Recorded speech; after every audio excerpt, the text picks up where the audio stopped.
What a game, what a win. We thought it was going to be a playoff-type atmosphere. The consequences of this one were huge when you look at the standings, which we'll show you in just a minute, but this was a fun one. We welcome you here to Sixers Postgame Live, brought to you by Cure Auto Insurance. Amy Fiddle alongside Mark Jackson. And Mark, I mean, I think you and I were down here. We're living and dying with every bucket, every possession on either team. But really down the stretch, the Sixers showed that kind of fight. I mean, they really had to come and play exceptionally well. They shot the ball well. They didn't rebound particularly well, but they got the stops when they need to. And huge defensive plays from Joel Embiid and VJ Edgecombe there at the end, too. Absolutely. I thought this is an incredible team win, Amy. We talk about being overall what teams need to do to win close games. And it's not just, you know, lock in on one guy. I think it's important to have effort on both ends of the court from everybody. And I thought it was a great effort of Joel, Maxey, PG having great number of games. But there was other plays that were made by other guys in the team that might go unnoticed, like defensive plays, forcing turnovers, stuff like that led to this win. Well, I love that Tyrese Maxey, to your point, shouted out Andre Drummond, yes, exactly. guy who didn't play the entire first half and then comes out big in that late game, late third quarter and early fourth quarter with Joel Embiid before he came back in. Let's check out the standings, because this one was about securing that tiebreaker over the Hornets. The Hornets were in 8th entering this game. Now you can see they're in 10th. They're 2 games back of the Sixers. That's why this game is so important. Not only do the Sixers get separation between them and Charlotte, but they get them all the way down to 10th, which is hanging on. Now, these are the playoff teams. There's not going to be any more movement. The team that is in 11th and 12th, they're not moving up. It just depends on what the Hornets can do with their 8 games to go and what the Sixers can do as well. They have the tiebreaker. They do not have the tiebreaker against the Hawks, so that's why identical records, they're sitting in that 7th spot. They have another big opportunity coming up against the Heat, but this one was a really big deal. Yeah, 12.5, you can see there that number over in the corner and highlighted as 13. That means they're only half game back of the Raptors.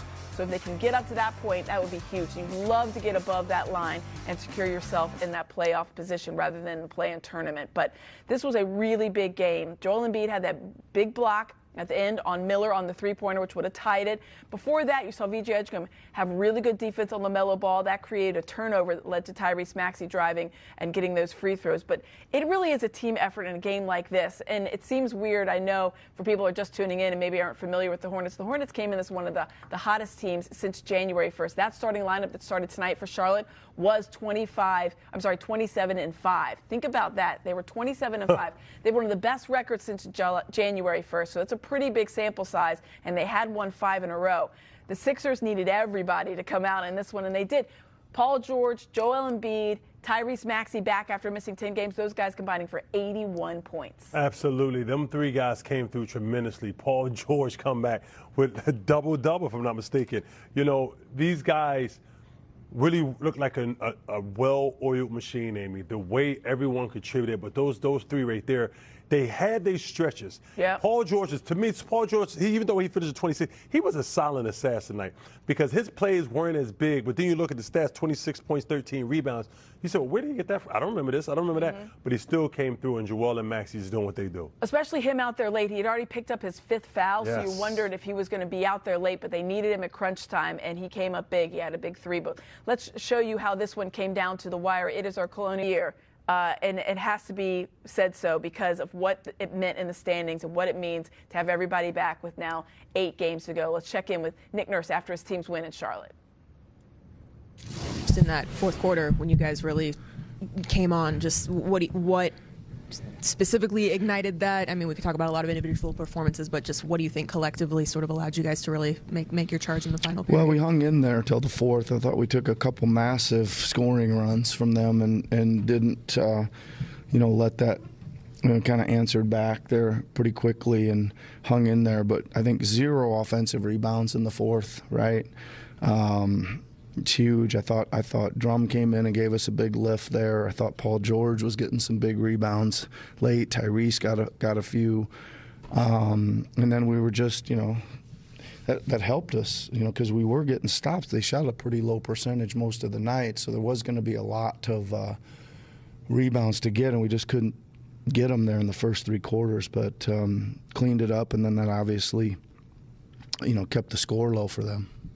With Tyrese's first game back, obviously when he had the pinky thing last year, that it clearly affected his shooting.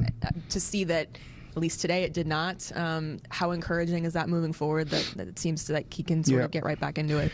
Yeah, I think that maybe some of that last year helped him get used to it a little bit or whatever. But he obviously was not affected at all by it. Eased him in with 43 minutes tonight on his return. He was fantastic. Yeah, you just mentioned Paul. Just how big was he down the stretch? It seemed like it looked like when Charlotte was getting ready to pull away, Paul kind of eased things a little bit on the offensive end. He hit a couple big ones that when we were down double digits, I thought that I think really sparked us. He made both plays there on the free throw rebound and the corner three on the execution of the OB. I mean, he hit several big shots for us. Yeah. You mentioned the offensive rebounding and their three-point shooting as well. It's like, coming into the game, that's what they're going to try to do. Just what makes them so good at both of those two things? And I guess how were you, besides maybe just, you mentioned Paul and Andre, like able to sort of curtail it finally and sort of figure both of those parts out? I mean, it's difficult because it's, as you guys saw, it's coming so fast. Like the triggers are unbelievably quick. Right, it's up the floor, it's pulling off the dribble, it's throw ahead, catch and shoot from the corner. If you get them in an action, those guys sprint to the other side, they whip it to the other side, they catch and shoot immediately. Like there's just zero hesitation on any of it. So any getting clipped a little bit on a screen or I don't know, they had a bunch, well not a bunch, but a few where they caught it, looked us in the eye, and we think, well, they're 10 feet behind the line, they're not going to shoot it, and they shoot it and make it. So that's one thing. It's just you got to get used to the speed and the quickness of the triggers of several guys. That's part of it. The distance is another thing, and then the rebounding's just a bunch of guys that like, again, they are so. I think they're so ready for everybody to shoot so quickly that the guys are revving up to go to the glass. As soon as the ball's even getting swung to the other side, it seems like everybody's crashing from the other weak side of the floor. What'd you think of Kelly in his first game back after a couple weeks too? Great second half, right? I thought he was really, really struggling, as you might think a guy would after not playing for a while in the first half, just the speed and rhythm and stuff. But he got a couple great cuts to the rim. Tyrese made a great play call for him on that dunk he had down the lane. That was all Tyrese's idea, and he set it up and pitched it around the corner, and Kelly turned the corner. So that was again a nice play. And then I thought Kelly was really good defensively there, and he had the minutes for him were a little lower than normal for him. So I think that did give him some extra energy in the fourth to really get out there and guard. And then just overall, we talked about the importance of this game yesterday, going into today. Yep. Just at least from my perspective, like the crowd was into it. Obviously, your bench was into it. Did that feel like okay, this is like a playoff type atmosphere? It was super intense. I thought, for the most part, when it was really, really tense there in the fourth, I thought we made some very poised decisions. We ran a great out of bounds play to that was a huge three we hit, great execution. I thought we made a couple mistakes on defense, but they weren't that bad. I mean, I think they LaMelo hit a bomb on one of them that wasn't really a mistake. He just hit a bomb, and then we shored that up the rest of the game and went to another coverage, and they executed it. They executed the defense on the end of game plays late too. So I thought we showed great composure in a pretty tense situation. Yeah, I was just about to say, it kind of seemed like once Charlotte got up big, that could have been an opportunity, not an opportunity, but that could have been a moment where guys just fold. I guess what was it kind of say about your team to be able to dig deep? I was super worried during that point. Again, I think that all these guys just coming back and not having much conditioning and the speed of the game, and I was super worried that a couple guys that might have gone past their kind of conditioning threshold at that point.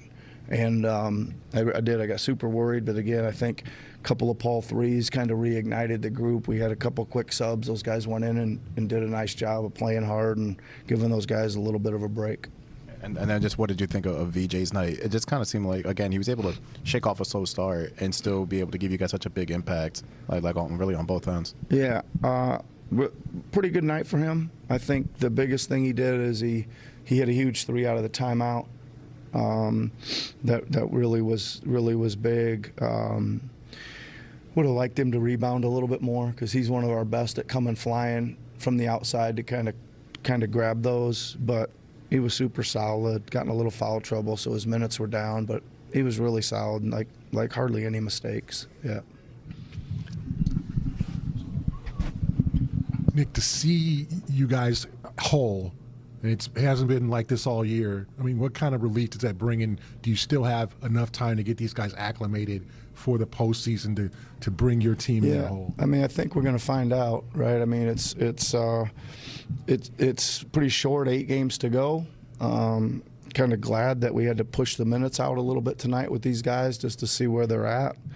I think everybody comes out of tonight okay as well. So hopefully we can, in these 8 games, that they can all hit the floor and we get as much time together as we can. It's not a lot, but we need to maximize it. Yeah. Okay. Not a lot. They've had 18 games together, and now that's less than a quarter of the games they've played. But boy, was this a big one for them to get all back together. Tyrese Maxey, Kate Scott pointed out, he was supposed to be reevaluated March 31st. It's the 28th.